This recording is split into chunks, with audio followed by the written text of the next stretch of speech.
Лицето на модела Коцев лъсна.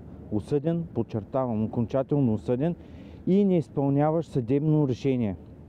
И то, забележете, за укриване на информация, за финансови разплащания към физически лица.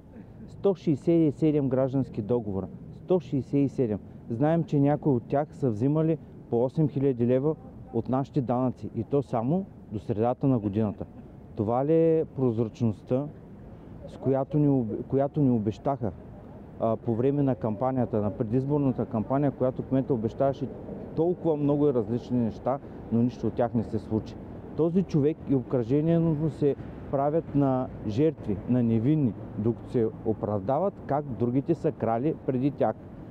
Какво е това? Това е едно безхаберие. Те се мъчат да оглозгат последните ресурси на Варна.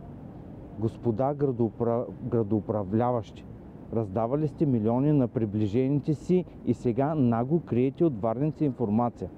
Това, че обвинявате другите, че са крадци, не означава, че вие не вървите по техните стъпки. Много внимавайте как продължавате с управлението, защото ние виждаме, а когато имате решение на съда, сте длъжни да отговорите. Вие начело с криещите се и не смеещи нищо да каже кмет. Да, същия Благомир Коцев, подчертавам, същия, който мълчи и се крие в онази сграда и в кабинета си, защото се страхува. Апелирам към гражданите и администрацията. Не се страхувайте от душманските заместници на Коцев и неговата политическа неспособност и измамно фалшивия морал, който той налага на града. Бъдете смели!